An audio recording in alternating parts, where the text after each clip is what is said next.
So you chose Taiwan? Yeah. I think the culture shock probably more about there will be children asleep in the classroom. I was very shocked. Did you fall asleep? I quickly learned, especially in Beijing, in the party scene, and the level of the clubs and another level.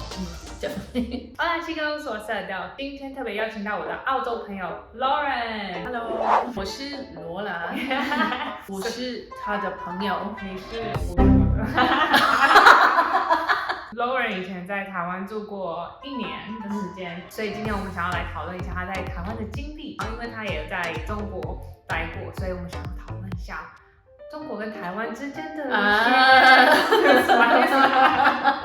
First question is, what brought you to Taiwan when you were only 18? When I was 18, I went to Taiwan for 1 year. Really, I went there because I wanted to experience something different to Australia. So you chose Taiwan? Yeah.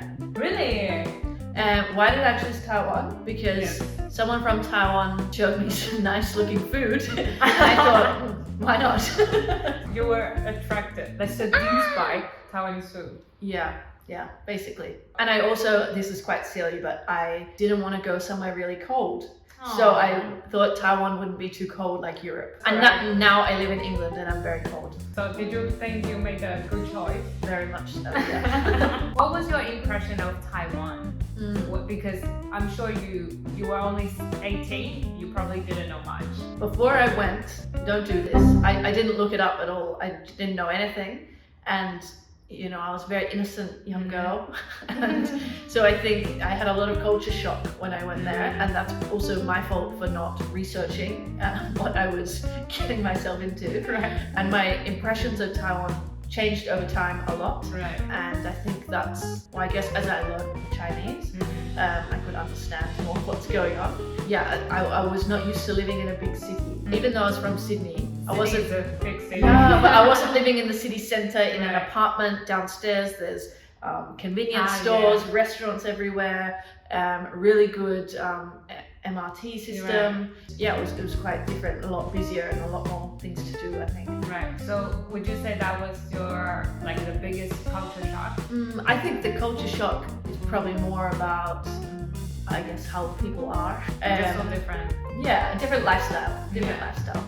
We were talking about this the other day. For example, when I would go to school, there would be children asleep in the classroom. I was very shocked. And I was really shocked. How come no one is sleeping in the classroom? When you went to Australia, Australia. So did you fall asleep in the class? I quickly learned this new skill. Such a good skill. Yeah. Because you were also living in China for how long? 2 months. Oh, only 2 months. I thought it was longer. So what kind of culture difference you like in China and Taiwan? What's the biggest difference? Well, first of all, even I understood there was a language difference, like the accent, because I learnt Chinese initially in Taiwan. Found it difficult to understand the Beijing accent, and I would also say Beijing is enormous.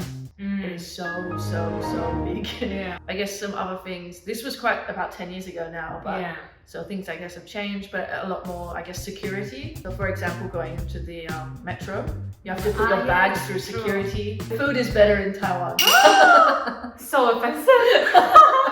That's all you get. When I was in China, I was with a lot of international students, so perhaps I didn't have the most authentic experience. But I think my experience with Taiwan is that everyone is very friendly, very friendly, very happy to help you out and talk to you in the street, and also very safe. So, you know, being a foreigner in Taiwan can have some privilege. Do you feel that also in China, or you feel even more? Because the other day we talked about this. Yeah, I think there's some quite extremes. I definitely in China sort of felt this, especially in Beijing in the party scene. Foreigners would get a lot of free drinks, free entry to clubs. But I guess Taiwan also has something similar, but I just don't know how. They do, and it's been a while since I've been there, but it's not as pronounced. Right. And the level of the clubs and the amount of money in these clubs in China is really another level. Definitely. So you did like Taiwan a lot, but why do you not see yourself living in Taiwan for the long term? Well, I went back to Australia and I became an Australian lawyer, so it would be very difficult for me, I guess, job-wise. You know, I'm certainly not fluent in Chinese, but even I need to put in a lot of effort and to the type of job I want to have. have, I would need to be very fluent. And so I guess it's not particularly practical for me.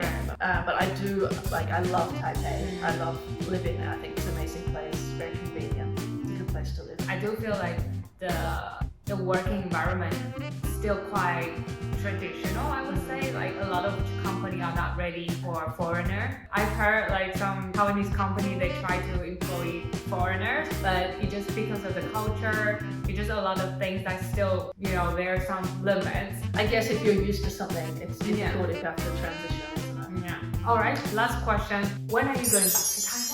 When am I going back to Taiwan? I've been thinking about this a lot with you visiting me. Because we've eaten lots of Taiwanese food. You've been chatting to me in Mandarin, and I've been thinking, I really need to go back. So hopefully soon, maybe on a trip back to Australia, I can stop in Taiwan. And the first thing you're gonna eat, what would it be? Ooh.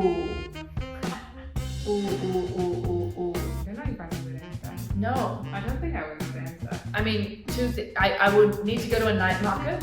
And I need to eat all the snacks there. And I also really love hot pot. Really? Yeah. Oh, didn't know that. Yeah. Or anything with noodles. I love noodles.